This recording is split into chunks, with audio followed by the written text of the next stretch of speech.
Hello everyone, and welcome to the Game Engine programming series where we write a game engine from scratch. Previously, we added a camera class that will be used by our Direct3D low-level renderer, and we wrote its implementation except for the update function. We also added an API-independent camera class that's going to be used by the rest of the engine, as well as the game code. Today we are going to write the functions that translate the data between these two classes.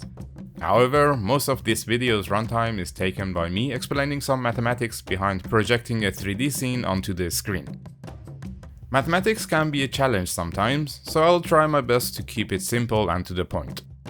If I could interest you in a better understanding of the theory, please have a look at the links in the video description.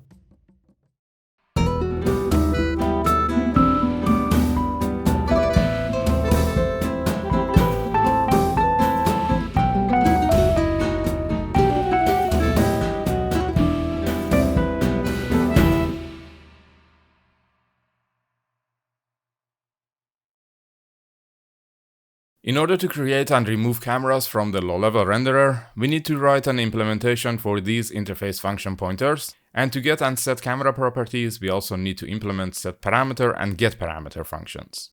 We put these in every low-level renderer that we have in the engine. Right now we only have one, which is a Direct3D 12 renderer.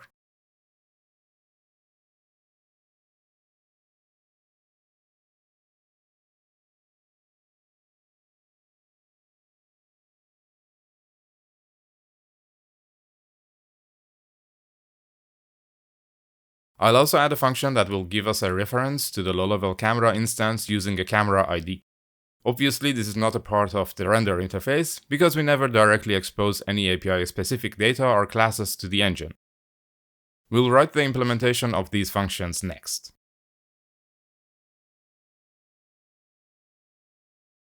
Before writing any code, we need to have a place to put our camera instances. Therefore, I'm going to use a free list, which contains the 3D12 cameras.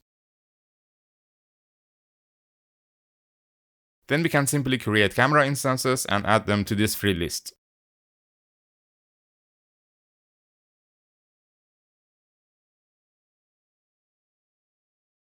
And we can of course easily remove cameras from the list as well.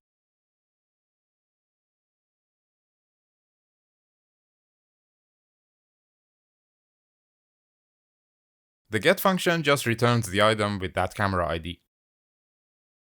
For the parameter functions, we could use a switch statement and set or get the data depending on the parameter type. That would work just fine, but I prefer to keep these functions small and readable, and by doing so, we might also enable the compiler and the linker to do better optimizations. That's with a big emphasis on might, because right now we can't know for sure, of course. So what I'd like to do is to write a separate function for each parameter that we can get or set, and that function would translate the data in a form that's acceptable by the 3D12 camera's member functions. Each function then will call the corresponding member function to set or get the data. For example, in order to set the up vector, we expect data to contain a 3D vector, and we can typecast the pointer and dereference it to access the 3D vector. Then we call camera's up member function with this 3D vector, which will effectively set the camera's up vector. We repeat this process for each camera parameter that can be set. So next is a field of view, and this time data points to a floating point value. Also note that in each function we check that the size of the data corresponds to the data type that we are expecting to get. For the field of view and aspect ratio, we do check that the camera is using perspective projection. And for view width and height, we check that the camera is using orthographic projection.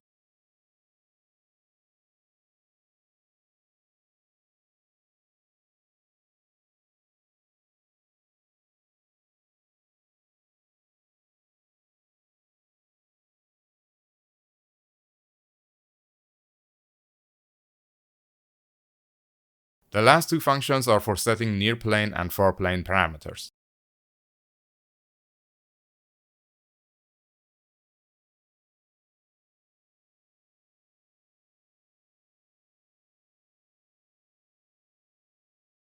Next, we write the functions for getting parameters.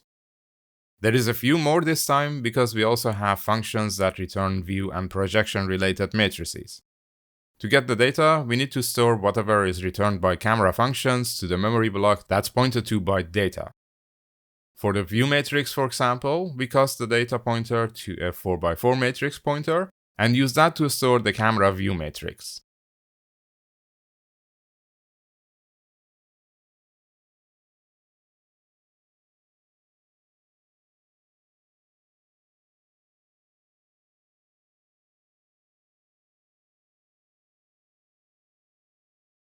We can repeat this for all other matrices as well. However, be careful that now we can't use the size of matrix pointer directly to check for correct data size. We need to check against the type of the data instead. Next are the inverse projection and the inverse view projection matrices.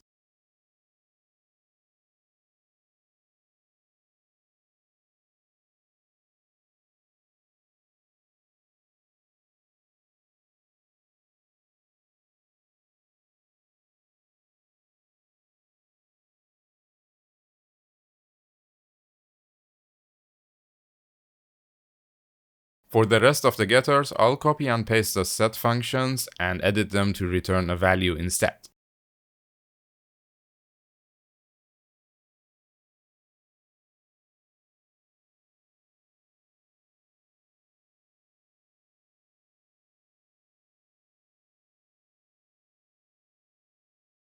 So for the up vector, we get the vector from the camera and then store it in the location that's given by the data pointer. We can also directly write to the location pointed to by data by dereferencing the pointers. I should note that the safety of this code entirely hinges on the trustworthiness of the caller, which should provide valid data pointers. Fortunately, we have only one caller, which is the high-level renderer as we saw in the last video. No one else is ever going to be calling these functions, and as long as the high-level renderer does its job right, we need not worry any more than we normally do.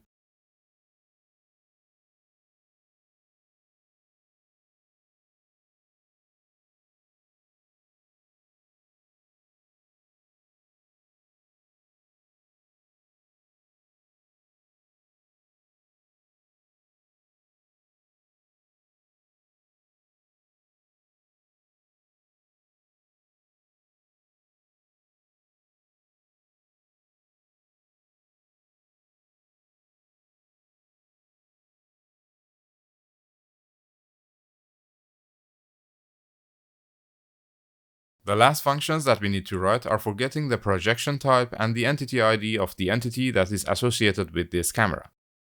In our implementation, we can change the projection type after camera's creation.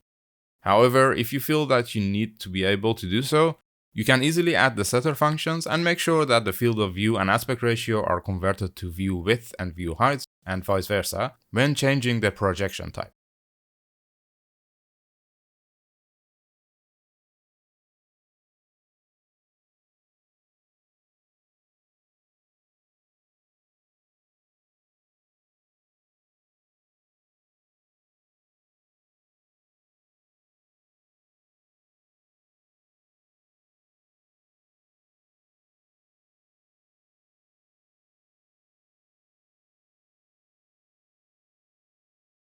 To call these functions without a switch statement, I'm going to add an array of function pointers for the setters and another array for the getters. So let's define two local types. One for the set parameter function signature and another one for the get parameter function signature.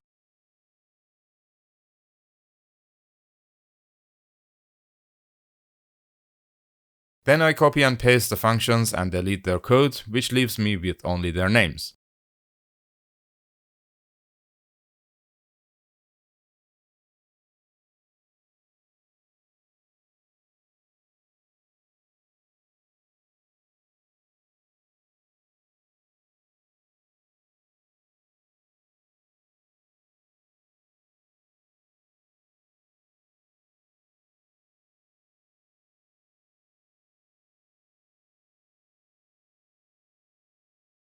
I'm also going to assert that the length of each array is exactly the same as the number of camera parameters.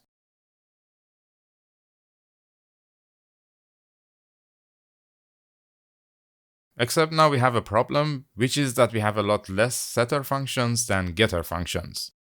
So if you'd index into this array with one of the parameter enumerations that can't be set, we'll get an out of range error and our program will have a nasty crash.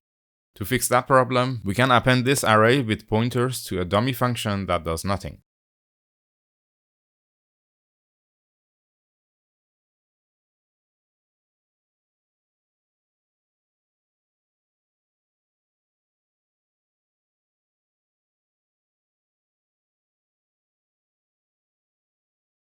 I'll repeat this for the getters. However, now we have enough functions to have a one-to-one mapping to the parameter enumeration, and therefore we don't need to add any dummy function pointers here.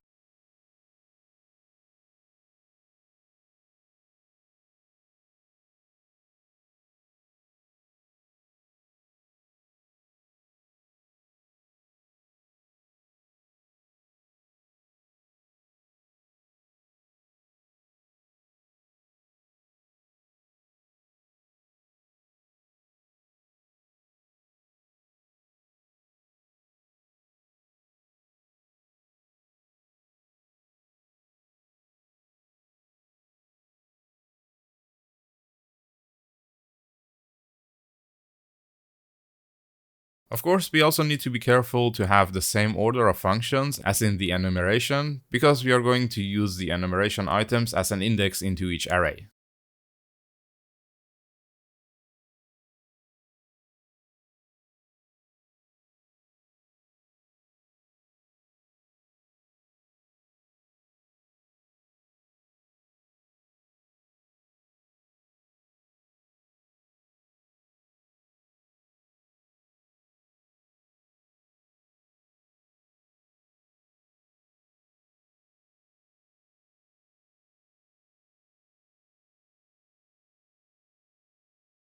In setParameter function, we get a reference to the camera using the camera ID.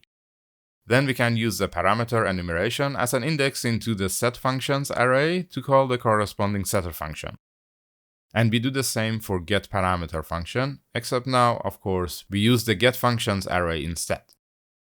My hope is that since these arrays are constant and the call sites are static, that the compiler and the linker will be smart enough to inline most of these functions and we end up with less real function calls in the optimized code. But we can't know for sure at this time and we need to come back and check when we actually run this code. Now we can finally write the most important function for the camera, which calculates all matrices that we need for rendering. Here we need the position of the camera as well as its orientation, or the direction that the camera is looking. Because each camera is associated with a game entity, we can use this entity ID to get the transform component of that entity and use that to get the position and the orientation of the entity, except we don't have the orientation calculated yet. We only have the rotation of the entity. The orientation is the forward or front vector of the entity rotated by the amount of entity's rotation. The forward vector in Primal Engine is a vector that points towards the positive z-axis. We can ignore this for now and pretend that we do have orientation, so that we can continue writing this function.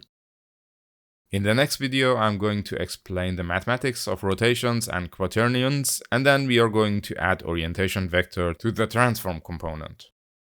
Before calculating the view and projection matrices, I would like to explain the math behind the transformations that an object needs to undergo before appearing on the screen. As we know, objects are defined with respect to a local coordinate system called the object space. For instance, each vertex in a 3D model has a position that is relative to the object's local coordinates. In a scene that consists of multiple objects, we need to place each object somewhere in the scene relative to other objects. This placement in the game world is the world transformation, and it often is a combination of translation, rotation, and scaling of the original object. After this transformation, the objects are said to be in world space. When looking at the scene through the camera lens, the objects are perceived as if the camera was in the center of the world. Therefore, we need to express the position and orientation of each object in terms of the camera's coordinate system, which is also known as the view space. Next is the projection transformation, which brings each point in space that's visible to the camera into the normalized device coordinates. This basically compresses everything that the camera sees into a box that has a range between -1 and 1 for x and y coordinates, and 0 and 1 for the z coordinate. What we see on the xy plane of this box will be scaled by the viewport size and shown on the screen during rasterization. The z values are put in the depth buffer. In this video, I'll explain how to construct view and projection transformation matrices. We start with the view space transformation. When looking at the objects in world space using a camera, which itself has a position within the scene, we can define another coordinate system with the camera at its center. We can then give each object new coordinates with respect to the camera's coordinate system. We can do this by constructing a transform matrix that reverses the camera position and rotation, and applying that transformation to each object that's in the scene. Instead of messing with rotations, which is one of the topics in the next video, we can construct this matrix more directly. We can use a linear transformation, followed by a translation to get an affine transformation.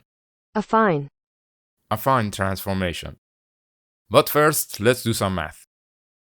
I would like to have a quick refresher on the dot product, cross product, and matrix multiplication, since those are the operations that we are going to use a lot. Luckily, none of it is complicated. Starting with the dot product of two vectors, which is defined as the sum of the products of the corresponding components of the two vectors. This operation is defined for any two vectors as long as both vectors have the same number of dimensions. The result of dot product is always a single number, and that's why it's also called a scalar product. A rather useful property of the dot product is that the resulting number is proportional to the cosine of the angle between the two vectors. Next is the cross product. Contrary to the dot product, this operation is only defined in 3 dimensions and always results in another vector. The magnitude or length of the resulting vector is proportional to the sine of the angle between the two vectors. A more useful property, however, is the fact that the resulting vector is perpendicular to the plane of the two original vectors. Finally, we have the matrix multiplication, which is only defined for two matrices A and B if the number of columns in A is the same as the number of rows in B. The resulting matrix always has the number of rows of A and the number of columns of B. Also note that each element in the resulting matrix is a dot product of all rows of matrix A with all columns of matrix B. Moving on to the view transformation matrix, we can use the operations that we just looked at to construct a coordinate system for the camera. To do so, we make use of the fact that we already know the z-axis of the camera's frame, which is simply the direction towards which the camera is looking. Sometimes the convention is that the camera looks in the opposite direction, but in Primal Engine I choose this to be the orientation for the camera. Another axis that we can use is the world up vector, which in general is simply the unit vector pointing in the positive y-axis. Using these two vectors, we want to construct 3 axes that are perpendicular to each other, just like the x, y, and z axes that we use in the world coordinate system. We can find a vector that's perpendicular to the plane of camera z-axis and the world's up vector by calculating the cross product of these vectors. This is the camera's x-axis. Next, we need to find the camera y-axis, which is perpendicular to camera xz plane. This is done in the same way by taking the cross product of the x and z axis. If any of these vectors has a non-unit length, we need to normalize them first. Now that we have these camera axes, we should note that they are vectors within the world coordinate system. For example, camera x-axis has its own x, y, and z components that describe the axis orientation in the world space. The same holds for y and z axis. Now, if we had a point in space with a position that was with respect to these camera axes and camera's position, we could construct a matrix that would give us the position of that point in world space. First, we'll use camera's coordinate system to linearly transform the point to world space, and then we add the camera position to this new point to get the world coordinates of the original point. Mathematically, we use a linear transformation matrix R followed by a translation matrix T. Note that matrices are applied from right to left. We can combine these into a single matrix M, which will transform any point in view space to world space. This is great and all, but hold on, we need to go the other way around. We have positions in world space and we would like to transform them to camera space. This can be done by calculating the inverse of matrix M. However, calculating the inverse of a matrix is a relatively expensive operation, which can be avoided for this case by directly constructing it. To do this, we first need the inverse of our translation matrix.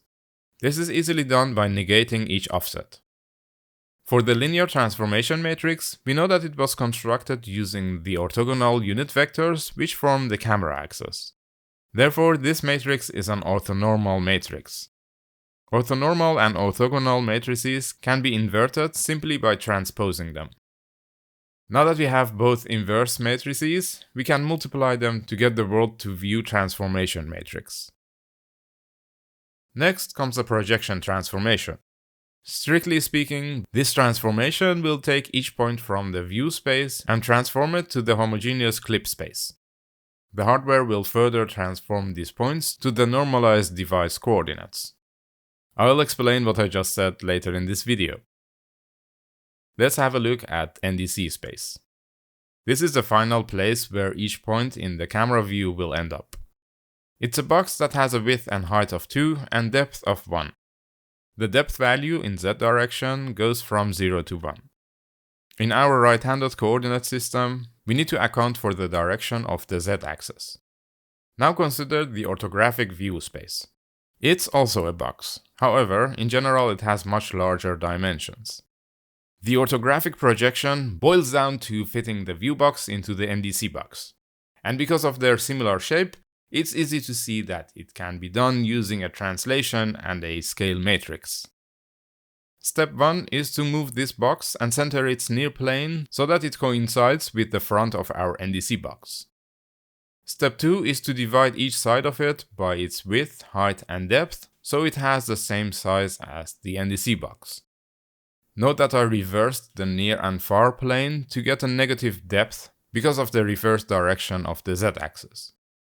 The last step is to multiply these two matrices to get the orthographic projection matrix.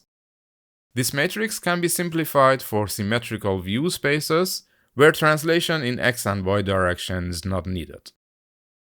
Now let's have a look at the perspective projection. As we saw in the previous video, the view space of a perspective camera is a volume that looks like a capped pyramid called a camera frustum.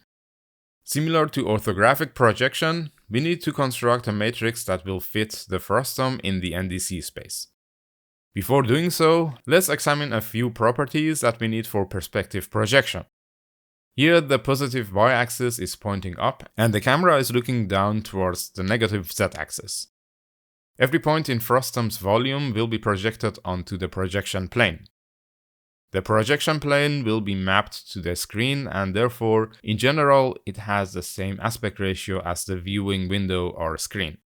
The exact pixel size of it is not important here, since it's going to use normalized device coordinates. So we can choose the height of it to our convenience. If we choose a height of 2, it will have the same height as the NDC box, and then we only have to rescale it in horizontal direction using the aspect ratio. Another property that's important is the vertical field of view. Looking at the frustum from the side, we see that the projection plane has a distance d from the origin. As we'll see later, we can eliminate having to deal with this distance in our equations by using the vertical field of view. We also need to encode the depth value of each point in the frustum in a range that goes from 0 to 1. Therefore, we are also going to need the near plane and far plane values. To sum everything up, the only properties that we need are the aspect ratio of the projection plane, the vertical field of view, and the near and far plane distances. Let's start with the x and y projection. Consider a point P within the camera frustum given by its x, y, and z coordinates. The projection of P is a point P' on the two-dimensional projection plane with coordinates x' and y'. The encoded depth value is put into z'. The x and y projection is rather easy, using similar triangles theorem. We know that the ratio of z over distance d is the same as the ratio of the point's y coordinate over y prime. Therefore, y prime equals distance d times y divided by z. We can repeat this for the x coordinate. Note that for all points within the frustum, the value of y prime is between -1 and 1, whereas the value of x prime is between -s and s, where s is the aspect ratio of the projection plane. So now all we need is a matrix that will transform x, y, and z coordinates to dx over z, dy over z, and z prime coordinates. It's quite easy to see that it's impossible to have a matrix multiplication that would result in a division by z component. What we can do is to have 4-dimensional vectors and back up the z value in the last component, also known as the w component. By doing so, we can effectively postpone the division by z. Now we can think of a matrix that will transform a point P to P prime. The x, y, and w components are easy. We just need to multiply with distance d and 1 for z coordinate. The transformed depth, however, is not trivially found. Remember, we are going to divide by z later, so we can't simply put 1 in here, because z divided by z will result in 1 and we lose our depth information. We know that we won't have any contributions from x and y coordinates, so we can have zeros here, but we don't know what these two elements will be yet, so let's say they are a and b. Dividing the resulting vector by z will give us the exact transformation that we were looking for, except we need to figure out what a and b values should be. To do so, we can make use of the fact that z prime should be within 0 and 1. Therefore, when z equals near plane distance, we should get 0, and when z equals far plane distance, we should get 1. These two equations are easily solved to give us a and b. As you can see, both a and b are expressed in terms of near and far plane distances only. As I mentioned, we can also get rid of distance d to the projection plane by using the vertical field of view instead. We are almost there, but we need to do 2 more adjustments. First, we need to scale the x direction to fit in a range between -1 and 1. Dividing by the aspect ratio will do the trick. We also need to flip the sign of z-axis because of our right-handed coordinate system. Putting it all together, we get the final form of perspective transform matrix for right-handed coordinate systems. Note that we are subtracting far field from near field to effectively flip z sign, and the -1 here will transform z to -z. So this matrix will transform our point P to a space that's called the homogeneous clip space. In general, we perform this transformation in the vertex shader, or any shader that processes the geometry vertices. When we pass this vector to the pixel shader, the hardware will be assuming that this position is in homogeneous clip space, and it will divide each component by whatever value is in the W component. This is called the perspective divide. After perspective divide, we are fully transformed to normalized device coordinates. It's worth having a quick examination of each component. The x and y values are divided by z, which makes sense because the farther an object is, the greater its z value, and therefore the smaller its x and y coordinates. In other words, farther objects will appear smaller on screen. We can plot the z component as a function of depth.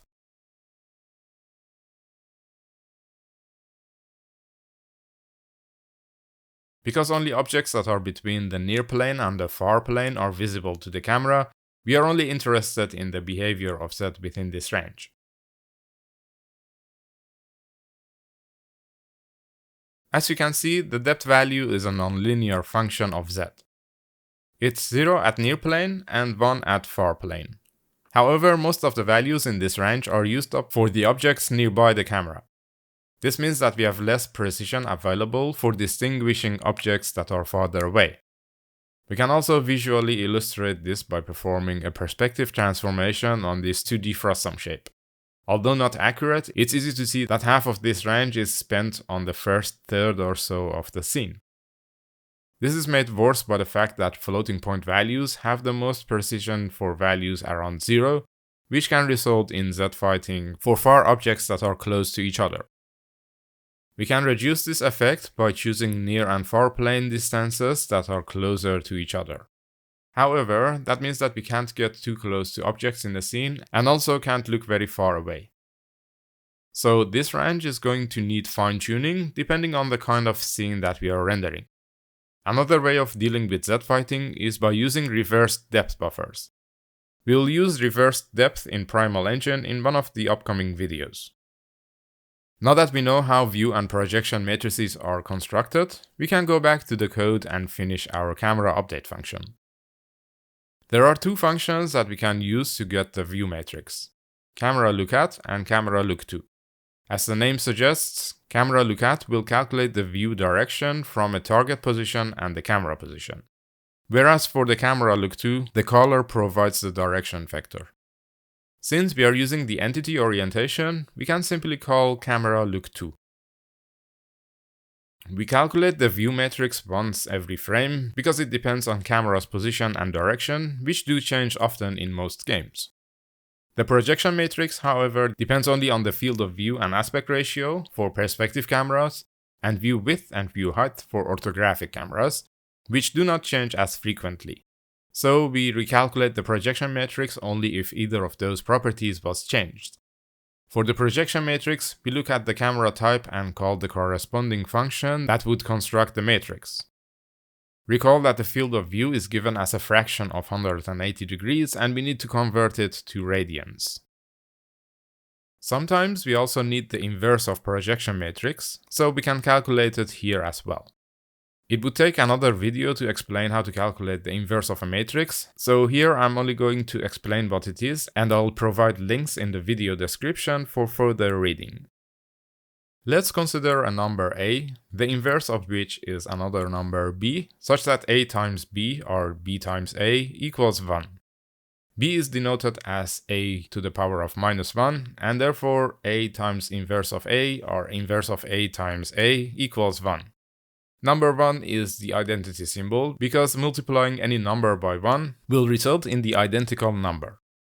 For matrices, the identity is denoted by letter I and is a matrix with 1s on its diagonal and 0s everywhere else. Obviously, its dimension always matches the dimension of the matrix that we are working with. Similar to a scalar number, multiplying a matrix with its inverse will always result in the identity matrix. When we think of a matrix as a transformation, the inverse of the matrix corresponds to reversing that transformation. For example, the view matrix is the inverse of camera's transform matrix, because we need to reverse camera's position and rotation and apply that reversal to all objects in world space in order to get them to the view space. While rendering, each vertex is going to be transformed from world space to view space and then to homogeneous clip space. We can combine view and projection transformations into one matrix by multiplying them together. And again, we calculate the inverse of the resulting matrix. This is all for the update function. The only part that's left to do is calculating the orientation of entities. This calculation involves rotations, complex numbers, and quaternions, and since we are already having a mathematically oriented episode, I think I'll discuss the theory in the next video. Thank you so much for joining me today, and I hope to see you next time. Thanks for watching. If you like this video, please feel free to like and subscribe. If you join me on Patreon, you'll get access to the code on GitHub, so you don't have to type everything over from the video. Plus, there are also other nice goodies and rewards exclusive to my Patreon supporters. Please use the link in the video description to check them out. I hope to see you next time. Until then, take care and happy game engineering!